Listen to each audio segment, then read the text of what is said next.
Yo, coucou, aujourd'hui on te fait une petite vidéo de Stéphane Edouard. Si ça se trouve, certaines personnes ont vu des extraits de cette vidéo, notamment avec Paduring ou Psychodélique. Voilà. Donc c'est la fameuse vidéo où Stéphane Edouard va faire un coaching à une ado, je sais plus, 14-14 ans. Et donc on va parler de... Voilà, donc on va regarder le suspense jusqu'au bout.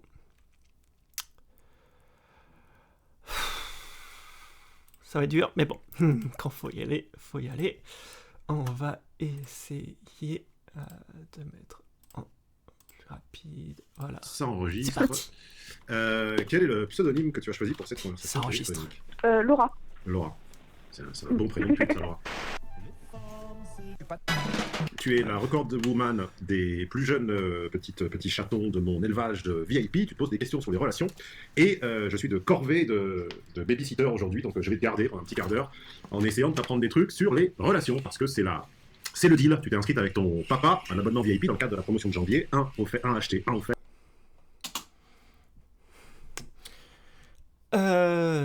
D'accord, donc ça veut dire que cet entretien est déjà payant.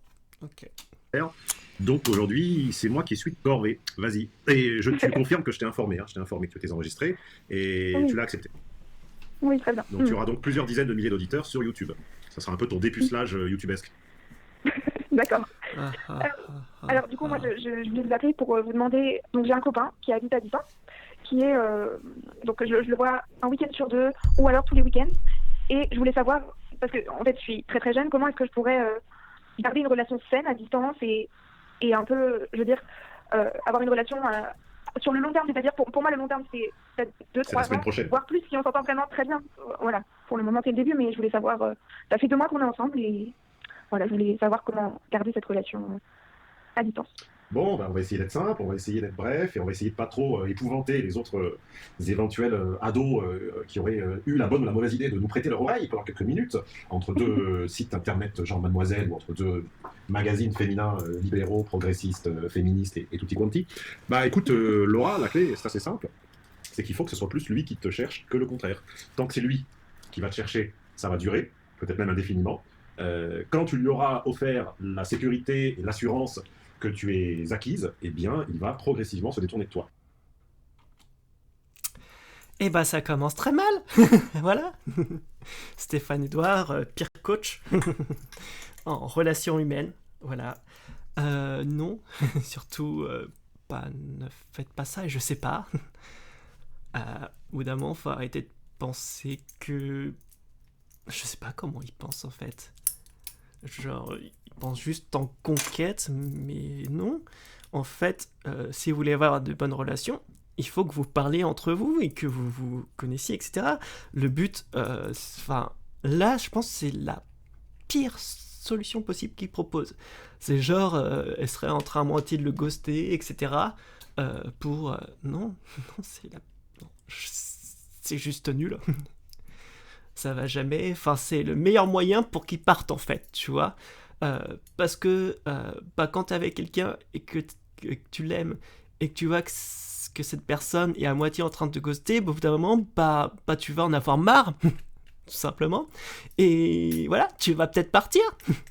Alors que si vous parlez tous les deux, normalement, que vous avez des dialogues, je sais pas, ça risque de beaucoup mieux se passer. Enfin bref. Du couple. Alors, oui, je vois ce que vous voulez dire, mais comment est-ce que je peux faire ça? C'est-à-dire qui me cherche et pas... Que, entre guillemets, je ne sois pas acquise, que je puisse partir à tout moment. En fait, dans la mesure où, au fond de toi, tu l'as compris, tu sauras le décliner. La base, c'est comprendre. D'accord? D'abord, on a une intuition, c'est-à-dire une sensation. Donc, on sent le besoin de se pencher sur un sujet. Alors, je rappelle que l'intuition est... c'est quand notre cerveau fait des décisions rapides. Et donc, ça marche très bien dans un contexte où tu as besoin de réagir rapidement. Mais sur un contexte à long terme, généralement, il se foire notre cerveau. D'accord ? Et donc,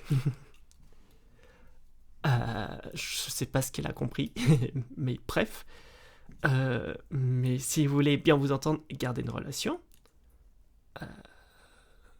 la façon la plus saine, en fait, c'est que, c'est faire, c'est un petit peu, parler à l'autre, se découvrir, etc. Enfin, plus vous allez mettre de barrières face à l'autre, et plus au bout d'un moment, il va arrêter d'essayer de vous chercher, il va partir. Ensuite, on comprend, et c'est en général là que toi et tes copines vous faites défaut parce que vous sautez de la sensation à la réalisation. Il faut un moment, il faut s'arrêter, et comme disait Jouvet, il faut penser ce qu'on a senti. Donc tu sens que potentiellement cette relation peut t'échapper, t'en parles avec ton père, il t'envoie vers Stéphane Edouard. Bon, donc là, on va essayer de penser ensemble pendant quelques minutes, et après, une fois que tu as la combo sensation et pensée, une fois que tu as senti et pensé, ça ne peut quasiment pas t'échapper. Ensuite, quasiment, c'est gagné, quoi. Mais par contre, il faut sentir et penser. La sensation tu l'as, maintenant on va essayer de penser. Un garçon par rapport à une fille, c'est quoi? Je sais pas, bon après biologiquement oui, mais... Qu'est-ce que nous on a que vous n'avez pas, et vice-versa, qu'avez-vous que nous n'avons pas? Je te laisse réfléchir un instant, je vais fermer la fenêtre pour éviter que le vent ne brûle le micro. Ça te donne quelques secondes pour réfléchir.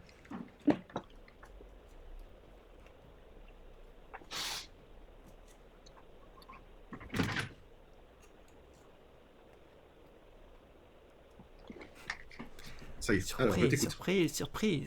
N'aie pas l'impression que j'évite ta question ou qu'on n'y répond pas. Simplement, on s'arrête. Je suis très forte pour utiliser des mots qu'il faut. Arrête 2 secondes et on essaie de mettre les choses en perspective. Bref, suspense. Oui. Déjà, 2 sexes différents et 2 façons de penser et d'agir qui sont totalement différentes. D'accord, en quoi?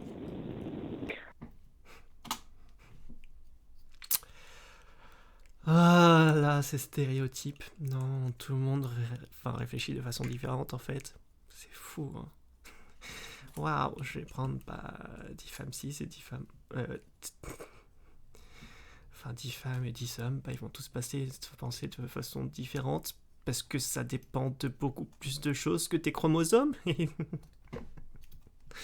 sais pas, ton éducation, tes proches, ce que tu as vécu dans la vie, etc. Bref, il y a plein de choses qui font que chaque personne va avoir une personnalité différente. C'est fou. Incroyable.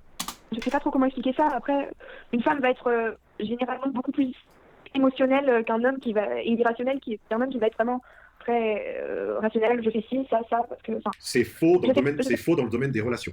Une femme est beaucoup plus rationnelle en relation. La preuve, c'est que la façon dont tu me décris à la fois ton couple et à la fois ta demande est vachement plus rationnelle que la façon dont me la décrirait ton copain. Mais c'est pas le sujet à la limite. Qu'est-ce qu'il y a d'autre comme différence? Ouais, en plein sur les stéréotypes. Les femmes, elles fonctionnent avec les sentiments. C'est fou parce que tous les êtres humains ont des sentiments en fait. Bref, mais je pense que... Stéphane Edouard, c'est juste un stéréotype sur pattes, quoi. J'ai dit la façon de penser, après ça je sais pas trop l'expliquer, je vois mais j'arrive pas à mettre des mots dessus. Voilà, ça s'appelle penser, ça s'appelle disserter, c'est pour ça que vous avez des profs de français et c'est pour ça que vous faites des dissertations. Donc il faut s'appliquer. Donc la différence entre un homme et une femme, Laura, au niveau des relations, c'est que pour un homme, pour une femme, la phase de couple est la phase de commencement de la suite, alors que pour un homme, le moment où il se met en couple, c'est la fin d'un problème. C'est-à-dire la fin d'un problème. Un homme est quelqu'un qui raisonne de façon itérative et logarithmique au sens logiciel.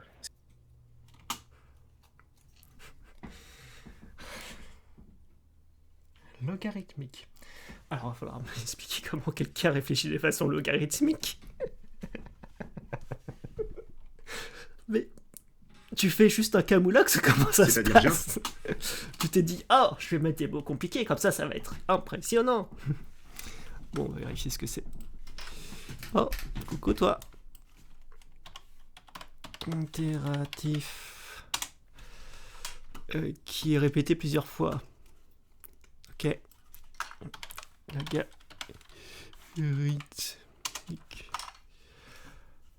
Ouais.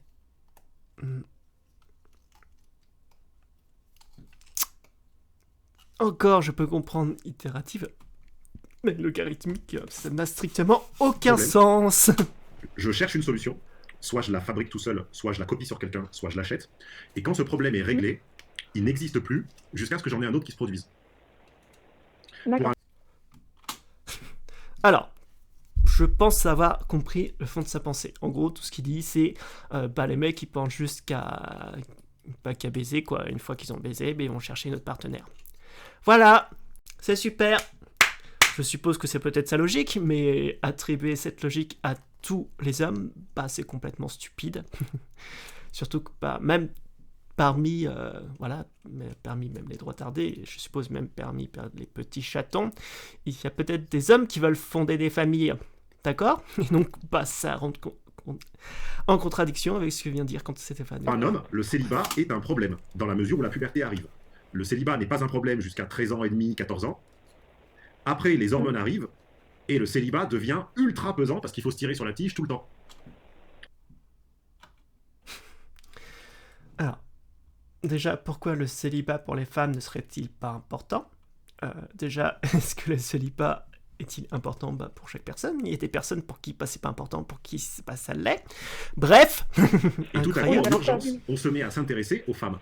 Mais en urgence et sans rien en avoir eu à foutre de toute sa vie. Alors, oui, ça, je comprends ce que vous voulez dire.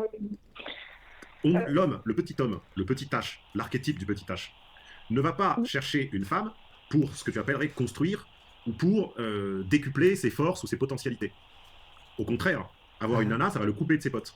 Ça va presque lui enlever un petit peu de potentialité. Par contre, ça va résoudre un problème qui s'appelle le célibat et l'absence de partenaire sexuel. Une fille attend bien plus que la résolution d'un problème. Elle attend évidemment de devenir femme, mais elle attend de ce couple une complétude et elle attend tout à coup que sa vie soit décuplée. Elle attend que tout soit 10 fois mieux. C'est vrai ou c'est pas vrai? C'est pas vrai, c'est juste des stéréotypes à la con. Oui, c'est vrai. Quand tu étais vierge, quand tu attendais la rencontre avec un inconnu, tu n'attendais pas simplement de te débarrasser d'une sensation un peu bizarroïde quelque part en bas de ton ventre. C'était pas ton obsession. Non. C'était peut-être 10% de la question. 90% de la question, c'était quel champ des possibles, quels trucs incroyables vont bien se produire quand je ne serai plus un petit être isolé tout seul, mais quand nous serons deux. Bon. Un homme, ça ne pense pas comme ça. Un homme, ça a deux problèmes à résoudre. Un, le désir dont il ne sait pas quoi faire et qui devient encombrant. Et deux, le regard des autres, parce qu'entre 16 et 17 ans, autant c'est toléré à 13, 14, 15 ans, autant vers 16, 17 ans, quand on n'a pas au moins une petite copine, au moins une histoire que les autres ont vue et sur laquelle on peut s'appuyer pour construire sa réputation personnelle, on passe pour un puceau.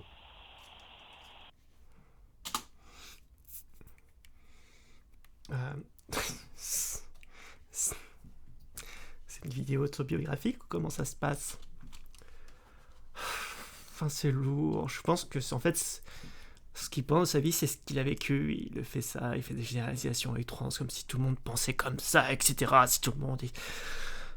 Oui, ça je comprends. Ça, ce sont des problèmes.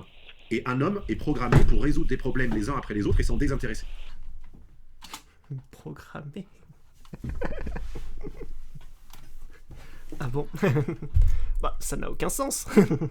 Parce que si, une fois qu'il est plus vierge, il n'y a plus de problème. Donc il ne devrait plus chercher de relations sexuelles. Ton rôle en tant que femme est de ne jamais être totalement résolu. Le jour où tu es entièrement résolu, où il t'a entièrement prise et comprise, c'est le début de la fin, il va se désintéresser de toi. Oui, parce qu'il n'y a plus rien à aller chercher ou à conquérir. Non, parce que tu ne seras plus un problème. D'accord. Ok. Ce que tu dois être pour lui, c'est J'ai bien compris que je devais comprendre pour... en gros, suis-moi, je sais plus ce que c'est le truc, c'est suis-moi, il te suit, ou je sais plus, vous savez... Quand il te demande... on est vraiment dans la logique. En fait, je pense que ces personnes, ces coachs, n'ont pas vraiment compris, en fait, les relations humaines, en fait. Je pense qu'il va lui dire, oui, alors il faut pas que tu répondes tout de suite à ses commentaires, à ses messages, etc. Il faut que tu restes machi, il faut que tu restes machin. Putain, au bout d'un moment, c'est pas compliqué de se dire, si vous... je sais pas comment ces personnes fonctionnent. Mais bon, je pense que quand il te pose une question, tu réponds aux trois quarts et tu laisses un quart pas clair. Quand il te demande pourquoi t'as fait ci ou ça, une fois tu réponds la vérité et une fois tu réponds à un truc incompréhensible. Vous voulez pas juste parler entre des êtres humains, et si vous vous aimez, que voilà, vous êtes bien ensemble, bah vous allez rester ensemble. Enfin, au bout d'un moment, la vie, c'est pas si compliqué que ça. Déjà que la vie est compliquée, en plus, si vous rajoutez des problèmes, bah c'est sûr que votre vie va être, ça va être l'horreur. C'est plus clair, c'est plus simple. Oui, mais là, c'est plus simple, oui. Ok. Si tu sais qu'il aime quelque chose, si tu sais qu'il y a quelque chose qui lui fait toujours plaisir, 2 fois tu le fais, 1 fois tu le fais pas. Tu le fais pas 3 fois sur 3. Bref, je lui donne pas tout ce qu'il veut et tout ce qu'il a. Non. Ok. Mais tu lui donnes quand même plus d'1 fois sur 2. Ok, oui. Je vois pas tout lâcher d'un coup et tout. Enfin, tout donner pour lui. Bah, tout donner en C'est même ça, temps, à 14-15 ans, t'as pas grand chose à donner. Non, je vois. Non, alors à 14 ans, par contre, on peut parler de ça, il y a la virginité qui est. Enfin, pour les garçons, c'est hyper important, mais. On peut dire entre guillemets qu'il y a ça qui C'est plus important. aussi. Là, tu me récites un petit peu des poncifs et des idées reçues. C'est beaucoup plus important pour vous que pour nous. Oui, justement, ça je sais. C'est bon. Attends. C'est qui récite des stéréotypes?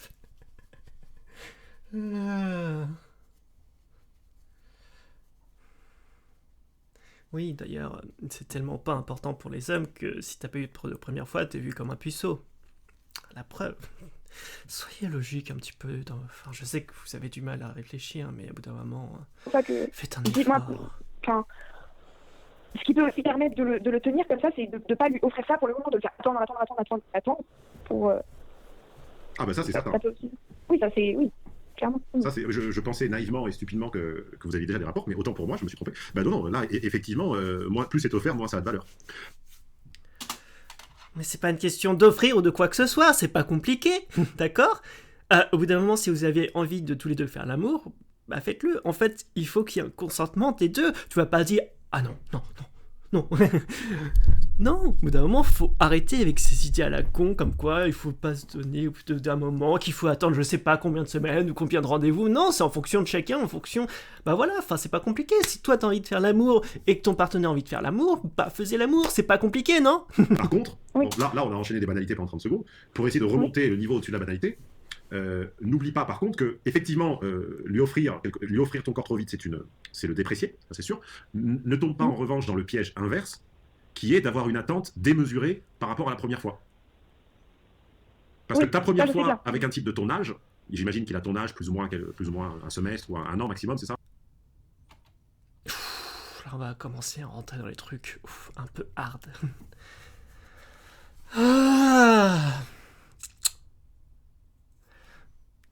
Alors, je suis d'accord avec lui sur un point. Il faut effectivement pas mettre trop d'attentes sur la première fois, mais c'est vrai que tout le monde a tendance à le faire. Parce qu'on a tendance un petit peu à sacraliser cette première fois. Et des fois ça se passe bien, des fois ça se passe mal. Voilà, il y a plein de cas possibles. Et donc, de toute façon, on va voir après, mais... ce qui est important, c'est déjà trouver, c'est le faire avec quelqu'un que vous pensez de confiance. Voilà, avec qui vous avez confiance et avec qui vous avez vraiment envie de le faire. N'hésitez pas à en parler, je sais pas, et peut-être, c'est peut-être bien aussi de faire avec quelqu'un qui n'a pas forcément beaucoup d'expérience, comme ça, vous essayez tous les deux, et puis vous découvrez un petit peu les corps, etc. Et puis, ce qui est très important aussi, c'est la protection, protégez-vous, voilà. Parce que c'est pas parce que c'est la première fois qu'il n'y a pas de chance de transmission des MST, qu'il n'y a pas des problèmes pour être enceinte, etc. Bref. Bref. Oui. Il a 15 ans. Il a 15 ans. Donc, la première fois... Donc, je vais te raconter... Alors, je vais égrener quelques évidences supplémentaires, mais je pense que c'est nécessaire, car si tu partages cette conversation avec éventuellement tes amis, l'idée c'est que vous appreniez également quelque chose sur les relations hommes-femmes. Je ne suis pas sectaire, je ne m'adresse pas qu'à des hommes blancs de 40-50 ans, je vais également m'adresser à des filles de 15. Pourquoi pas, il faut une première à tout. C'est bizarre parce que non, ton public est surtout masculin. Et c'est bizarre en fait, ton public est surtout des personnes qu'on peut limite catégoriser tincel. Voilà. Et bizarrement, comme tu es coach en séduction, ces vidéos vont plutôt convenir à des personnes qui ont besoin de trouver des relations, etc. Et donc qui sont qui ont des problèmes avec les relations avec le sexe opposé. Voilà. Et pour être clair, ton discours c'est encore pire en fait. Je vais donc égrener encore 2 banalités avant d'arriver à ma conclusion. Banalité suivante, ton type de 15 ans n'y connaît rien. Pas plus que toi. Et tant mieux. Non, je sais pas. Enfin, si vous êtes adolescent, enfin, au bout d'un moment, le sexe, c'est bien de découvrir avec quelqu'un qui a à peu près les mêmes connaissances. C'est mieux. Voilà. Parce que comme ça, vous allez découvrir ensemble l'expérience, etc. Et ce qu'il y a de bien en plus avec quelqu'un qui n'a pas d'expérience, il aura pas trop d'attentes. Enfin, il aura un peu sacralisé, enfin surtout pour la première fois. Je pense que les 2 partenaires vont un peu sacraliser la chose, mais il n'y aura pas forcément de grosses espérances. Voilà, enfin au bout d'un moment, vous allez essayer le truc, etc. Des fois, ça peut un peu louper. Quoi qu'il t'en dise, même s'il prétend avoir eu une expérience, peut te dire que c'est généralement un mensonge ou que de toute façon, c'était bidon. D'accord ? Et en plus de ça, on est dans une génération où c'est tellement simple de visionner du porno que probablement tout ce qu'il sait du sexe vient de là. Et c'est donc totalement erroné, et c'est très très très très très loin de la vie réelle. Ça c'est vrai. Mais déjà, tous les adolescents de 15 ans ne sont pas addicts au porno. Il y en a aussi qui regardent du porno et qui savent très bien que c'est de la fiction. Parce que c'est incroyable. Enfin, au bout d'un moment, ouais, c'est... Bref, il y a aussi des filles qui regardent du porno. Cool. Bref, au bout d'un moment, faut pas tout mettre sur le dos du porno. Oui, le porno amène beaucoup de soucis, etc. Mais c'est aussi pour ça que c'est important, en fait, pas dans les écoles, d'apprendre des choses sur la sexualité et pas aux adolescents. Parce que, qu'on le veuille ou non, les adolescents vont faire l'expérience de faire l'amour, etc. Et donc, comme ils sont intéressés, surtout à ces stages-là, ils vont se renseigner où ils peuvent. Et donc, c'est vrai que quand la seule source d'information, c'est le porno, ouais, c'est regrettable. Et je vois toujours encore les familles traditionnelles qui disent « Oui, c'est le rôle des parents !» Putain, mais soyez un peu logique. Quel adolescent va demander à ses parents des choses sur le sexe ? Aucun adolescent ne fera ça. Aucun. Soyez logique. Sérieux. C'est pour ça que c'est important d'en parler à l'école, ou même à travers des vidéos YouTube, ou sur des choses télévisées, pour un peu déconstruire les stéréotypes du porno, et puis voilà, enfin expliquer des choses, et que voilà, c'est un acte qui est quand même tout à fait naturel. Il n'y a pas de honte à faire l'amour, et surtout de bien leur faire comprendre ce qu'est le consentement, voilà, pour que ça se passe bien, pour pas blesser la personne, son partenaire, sa partenaire. Aussi, savoir comment se protéger par rapport aux maladies sexuellement transmissibles, savoir au niveau... j'ai plus le mot. Non, ça c'est le mauvais.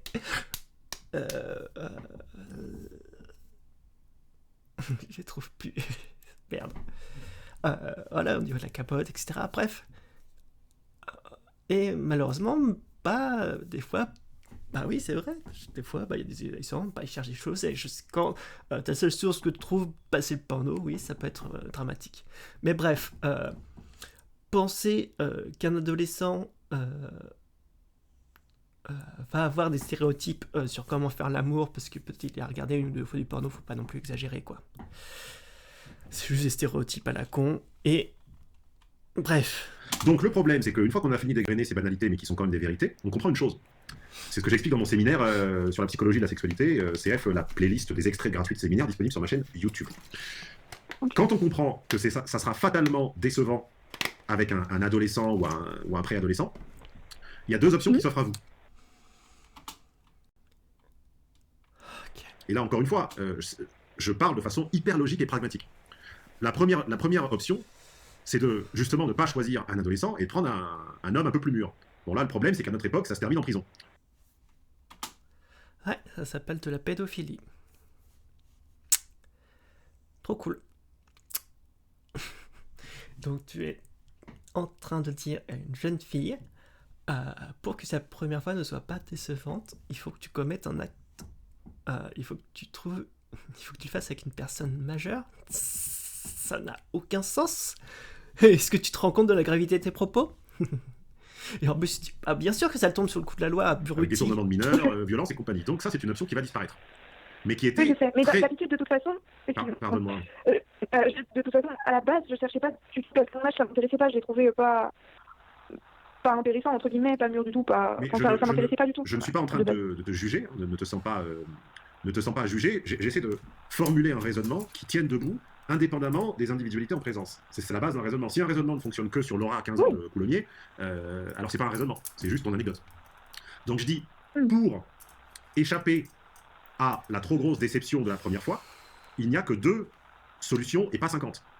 La première, c'est de vivre cette première fois avec non pas un enfant gavé au porno, mais avec un homme, c'est-à-dire quelqu'un dont l'imaginaire, la sphère mentale, en gros, les parois qu'il a à l'intérieur de la tête ne sont pas couvertes d'images, on va dire, stéréotypées et fausses.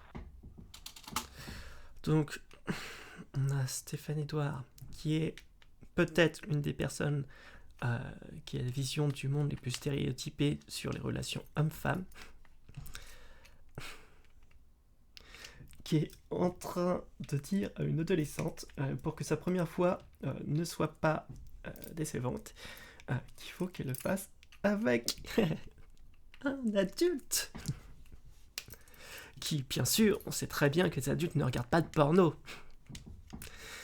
Putain, qu'est-ce qu'il faut pas entendre comme horreur. Des femmes, d'accord ? Quelqu'un qui a une libido personnelle, quelqu'un qui a une érotique personnelle, quelqu'un qui a un goût personnel, quelqu'un qui a un rythme personnel, quelqu'un qui a des préférences qui ne sont pas dupliquées sur les millions d'utilisateurs lambda du monde. Voilà, ça c'est une option. Mais aujourd'hui, ça tombe sous le coup de la loi et ça s'appelle comme tu le sais, ça fait le buzz, ça s'appelle de la pétanque. Non, ça fait pas le buzz. C'est juste dégueulasse en fait. Parce que, oui, malheureusement, il y a des adultes qui vont profiter d'enfants et d'adolescents qui, surtout à 14-15 ans, il y a encore beaucoup de changements hormonaux, etc. Et on n'a pas forcément toutes les clés pour pouvoir être prémuni et donner son consentement de façon éclairée. Voilà. Donc, quand on parle de pédophilie, on parle souvent, c'est souvent associé au viol parce que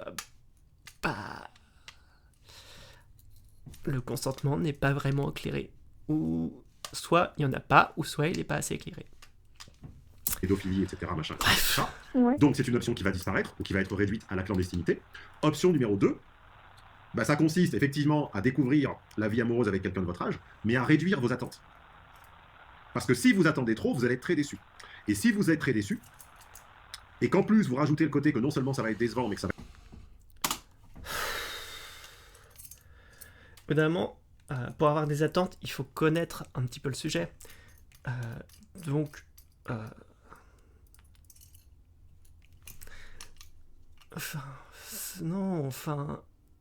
C'est complètement stupide.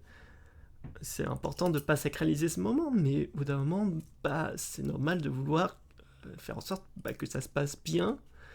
Et pour ça, faut mieux se trouver avec quelqu'un avec qui on se sent bien, avec qui généralement on a le même âge, parce que généralement qu'on ait des choses à partager, voilà. C'est quand même plus agréable. Ça va être physiquement un peu douloureux pour des raisons que je ne prends pas la peine de t'expliquer, mais que tu connais. Bref, on va revenir là-dessus. Et ça dépend pour chaque personne. Voilà, ça peut être aussi douloureux pour l'homme, ça peut être aussi douloureux pour la femme. Ça dépend en fait de beaucoup de choses. De votre corps, etc. Voilà. Et malheureusement, il y a des fois des femmes qui ont encore des relations douloureuses pour certaines maladies, comme le vaginisme, etc. Bref. Mais non, la première fois n'est pas forcément douloureuse. Voilà. C'est comme ce qu'on va parler un petit peu avec les mènes. Vous pouvez pas très bien être vierge et ne plus avoir d'hymen. Parce que, je sais pas, parce que vous avez fait une activité comme le cheval, au bout d'un moment, votre hymen va peut-être se déchirer, puis voilà. vous pourrez très bien faire la première fois et ne pas avoir de sang qui coule. Il y a même des cas, bon après c'est très rare, de personnes, de femmes qui ont fait l'amour et qui après leur hymen s'est régénéré. Bref. Continuons. Si tu ajoutes la déception et la douleur, t'es à un doigt, sans mauvais jeu de mots, t'es à un doigt de verser dans une inversion totale des valeurs, qui est une de mes théories fétiches, que j'explique toujours dans mon séminaire sur la psychologie de la sexualité, et qui est de dire, j'ai tant attendu pour finalement vivre si peu, pourquoi à ce moment-là ne pas considérer que si c'est aussi nul et aussi douloureux et aussi chiant, tout en faisant aussi autant plaisir à l'autre, parce que lui tu vas voir que lui il va surkiffer. Oui. Pas sûr, non. Non. Alors je sais pas comment s'est passé ta première fois, etc. Mais non. Désolé. Je sais pas, mais la plupart des hommes, s'ils voient que leur copine a mal et qu'elle prend pas de plaisir, ils vont, je sais pas, arrêter, peut-être en parler et puis voir pour que ça aille mieux. Et pas juste faire leur petit coup et après se barrer comme si c'était un sextoy. Je sais pas. Les gens que t'es mal ou pas, que ça soit intéressant pour toi ou pas, que ça soit terrible. Et puis même d'après, je sais pas, ça peut très bien mal se passer un jour et des fois ça se passera mieux après. Génial. Parce que oui, on fait pas généralité sur une fois, je sais pas. Ça paraît con, mais par exemple, la première fois que j'ai joué de la guitare, j'ai pas eu beaucoup de plaisir. Maintenant, quand j'en joue, ça fait beaucoup de plaisir parce que j'ai pris des niveaux, etc. C'est un peu la même chose avec le sexe. La première fois, on sait pas trop ce qu'on fait, etc. Et donc, ouais, des fois, ça peut être, même sans être douloureux, ça peut juste être, ouais, bof. Et puis, des fois, quand t'es avec la bonne personne, que vous faites les choses qui te font plaisir, ça peut très bien se passer. On va revenir un petit peu en arrière aussi. Autant plaisir à l'autre, parce que lui, tu vas voir que lui, il va surkiffer. Oui. Que t'es mal ou pas, que ça soit intéressant pour toi ou pas, que ça soit terriblement ennuyeux pour toi, lui, il va surkiffer. Alors, si vous avez ces trois sensations en même temps, l'absence de plaisir, la douleur et un mec qui surkiffe, vous êtes à deux doigts de générer ce que j'appelle le code de la vénalité, c'est-à-dire, bon, puisque j'ai pas reçu d'amour, il m'a fait mal et lui, il a surkiffé et il en veut encore, et à ce moment-là, je décrète que je ne vais plus offrir ça, je vais le vendre. Et tout à coup, tu vas tomber dans cette case, dans cet énorme tiroir à pute, qui sont ces femmes qui décrètent que c'est un peu ennuyeux la sexualité, et autant, en échange, en tirer un bénéfice. Ouais. Bon. Après avoir vomi une dizaine de fois, on recommence. Putain, mais c'est quoi cette théorie à la con?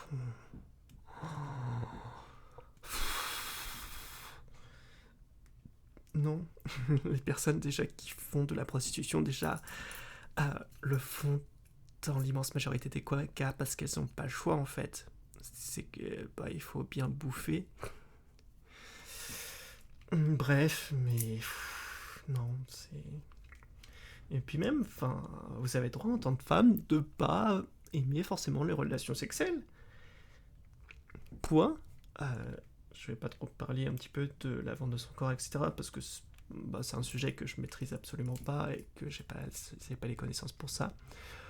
Parce que c'est un sujet complexe, etc. D'ailleurs, qui est très peu traité. Mais bon, oui, il y a des gens qui aiment pas faire l'amour, il y en a qui aiment bien, il y en a qui ont beaucoup de libido, il y en a qui n'en ont pas assez. Ouais, les gens sont différents. Incroyable, c'est fou. Et non, je suis désolé, c'est pas parce que une fille, ça s'est mal passé la première fois, qu'elle va devenir une prostituée. C'est complètement stupide. Alors à ton âge, ça sera pas de l'argent, ça va être des services. Ça va être qui va faire tes contrôles à ta place, qui va te rendre des services, etc. Et un certain nombre de tes copines sont déjà comme ça. Vous entendez là, l'horreur. L'horreur. Au bout d'un moment, ce type, il déteste les femmes, en fait. C'est pas compliqué. La seule chose que je vois qu'il dit, c'est juste pour dénigrer les femmes. Au bout d'un moment... Je sais pas, c'est vraiment, on est vraiment dans la logique incel. Où c'est la faute des femmes, les hommes sont en misère sexuelle, alors que les femmes, elles ont tout ce qu'elles veulent. Oui, ça je sais, mais c'est pas des exemples. Oui, tu sais pourquoi? Non, pardon, tu le sais, parce que tu l'as senti, mais tu ne savais pas l'expliquer. Là, je viens de te l'expliquer. Non, sur ça, mais oui. C'est ça qui s'est passé avec tes copines. C'est que, elles ont beaucoup attendu, elles ont très peu reçu et elles ont vu un mec surkiffer quelque chose qui pour elle a été... D'ailleurs, on le rappelle, Stéphane Edouard ne connaît pas les amis de cette dernière, mais visiblement, ça le gêne pas pour les traiter de prostituées. Trop cool, cette personne est vraiment quelqu'un d'adorable. Bref. Ah, et pour tous les demeurés, c'est ça du second degré. Et légèrement douloureux. Et elles se sont dit, mais si dans la vie, si la vie consiste à attendre des années quelque chose qui dure aussi peu et qui est aussi nul, alors autant le monnayer. Et maintenant, elles se font offrir des iPhones et des sacs. C'est vrai ou c'est pas vrai? Si, c'est vrai. Salut, c'est vrai, c'est pas vrai, j'ai raison. Putain, on dirait que c'est vraiment les phrases de beauf, tu sais, qui sont dans les bars complètement bourrés. Tu sais, c'est vrai ou c'est pas vrai, j'ai dit quelque chose de vrai. Putain, c'est triste quand même que ces poivreaux, bah, avant ils étaient au bar, bah, on leur disait de leur fermer quoi. Maintenant ils se trouvent un public entre poivreaux. Ouais. Voilà, et ben garde ça en tête parce que ça personne d'autre te l'explique. Et pour sortir de ça, bah c'est pas pour rien que personne d'autre te l'explique. C'est peut-être parce que c'est de la merde. ta seule solution, à part d'aller rencontrer Gabriel Matzneff, mais je crois qu'il est plus très en état et surtout plus très motivé vu les ennuis qui lui arrivent. Alors c'est qui? Je crois que c'était un horreur. Alors.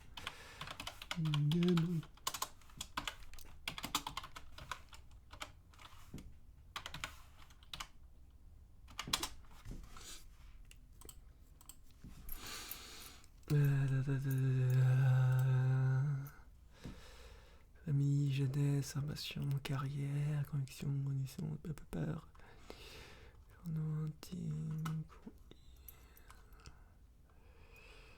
Apologie de la pédocriminalité. Trop cool. Non, c'est vraiment... c'est trop cool. Vraiment. Stéphane Edouard, toujours... voilà. Ici, toujours des personnes vraiment formidables. T'as pas compris, t'as pas suivi l'actualité, c'est pas grave. Non, je ne sais pas qui c'est. Voilà, bon, donc c'est bien la preuve qu'en fait, ça n'intéresse finalement que les vieux, cette histoire. Au passage, on notera. Donc, la conclusion... Ça, c'est quoi? La conclusion, c'est que la seule solution pour ne pas générer de la rancœur et ne pas verser dans un mode échange sexe-ressources, c'est de baisser tes attentes. Ça sera nul, ça sera nul, Laura. Ça sera nul. Oui. Ton mec... Putain, mais vous vous rendez compte? Enfin, t'es une ado, tu demandes des conseils sur ta première fois, etc. Et le gars, tu dis, ah, ça sera nul, hein. Si t'es un gars, si t'es avec quelqu'un de ton âge, hein, ça sera nul à chier et tu deviendras une pute. Putain, mais... Il ne sait absolument pas à quoi ressemble le corps d'une femme, il ne sait absolument pas comment ça marche, il ne sait absolument pas ce qu'il a derrière la tête, tout ce qu'il sait, c'est qu'il a une sensation de raideur très désagréable et que tu es la solution à ce problème. C'est à peu près, c'est à peu près la limite de son horizon mental. Et bah, il y a quelque chose d'incroyable qui existe, tu sais, ça s'appelle la parole, tu vois. Et bah ouais, faire l'amour, c'est pas juste pénétrer la personne, c'est peut-être en parler, peut-être lui faire découvrir le corps du sexe opposé, faire découvrir son corps, etc. Parler, découvrir les zones hétérogènes, etc. Ouais. Mais bon, ça, Stéphane Edouard, visiblement, il sait pas, hein, à part tremper le beignet. C'est là le raisonnement d'un homme de 15 ans, de garçon de 15 ans. Ok. Ne deviens pas la réponse facile au problème d'un mec. Oui, sinon ça sert à rien. Bah, ça sert à rien, si, ça sert beaucoup à lui et pas beaucoup à toi. Non, mais, enfin, oui, évidemment. Ok. Ok, bah, j'ai bien compris maintenant, c'est clair, dans ma tête c'est plus clair. Est-ce que tu avais d'autres questions? Oui, en fait, ça n'avait pas à voir, en fait, c'était plutôt, c'était dans le métier, entre guillemets, que je voudrais faire, c'était sur le féminisme, après. Allons-y. En fait, Rayon. En fait, j'aimerais bien travailler pour, je sais pas exactement ce que j'aimerais faire encore, mais bosser pour à 15 ans, c'est tout à fait le droit des pardonnable. femmes. Oui, c'est... Ah, 15 ans, c'est tout à fait pardonnable. Super. Donc, je sais pas, vouloir faire qu'il y ait une égalité entre les hommes et les femmes, c'est uniquement pardonnable pour les adolescentes. Sérieux. Non, mais j'aimerais bien travailler pour le droit des femmes dans le monde, mais le souci, c'est que, par exemple, quand je vais le dire ou autre, on va me prendre pour les féministes hystériques qu'on voit sur Internet. Tu as les cheveux de quelle couleur? Complètement dans la démesure. alors que... Tu as les cheveux de je quelle suis couleur? Je suis brune. Est-ce que tu as les cheveux teints dans une couleur fluorescente? Non. Est-ce que tu as plus de 10 piercings? Non. Et Waouh. Donc, oui, c'est vrai. Putain, c'est quand même triste. Le gars a juste des stéréotypes physiques, en fait. Désolé, mais des filles avec qui ont les cheveux teintés avec plus de 10 piercings qui sont à l'extrême droite, il y en a aussi. Hein. Faut arrêter les conneries. est-ce que tu penses que le phallus est une invention des nazis? Bon, c'est bien Non, ça. non. Tu es récupérable. D'accord. Bah, en fait, donc le problème c'est que quand je le dis aux gens, ils me prennent simplement pour une féministe entre guillemets binaire qui dit les femmes et les hommes sont égaux, mais dans tout. C'est-à-dire, par exemple, les femmes qui viennent à plus s'épiler ou des choses comme ça. Les femmes qui quoi, pardon, j'ai pas compris. Par exemple, les femmes qui disent nous on voit pas pourquoi on devrait s'épiler et pas les hommes, des choses comme ça. Moi c'est pas du tout là-dedans que je suis en fait. Et c'est que je dis ça, on prend ça un peu caricaturé. Ah, je te perds là. Je sais pas si tu as toutes les barrettes sur ton iPhone, mais la communication devient mauvaise. Est-ce que tu peux te déplacer un petit peu et recommencer la dernière phrase? Toujours pas. Non, toujours pas. Attendez. Hop. Aïe. Ça commence à être long. Allô, allô? Bref, je pense qu'on va s'arrêter là. De toute façon, là, ça, on va tomber sur les stéréotypes, etc.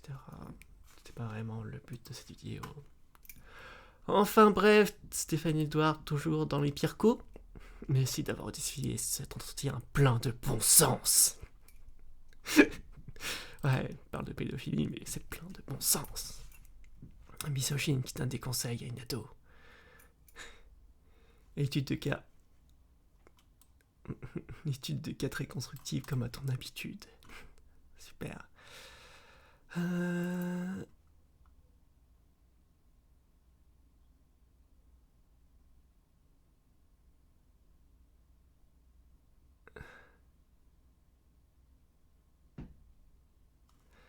Voilà, ce sera nul, tu vas avoir mal au cul, et tout ça dans l'intérêt exclusif d'un œuvre qui t'utilisera et n'en a rien à foutre de toi. Super, votre vision de l'amour est vraiment incroyable. Je suppose que c'est la vôtre. Et ben, elle est à gerber, littéralement. Super. Bref, on va s'arrêter là. Et je vous fais des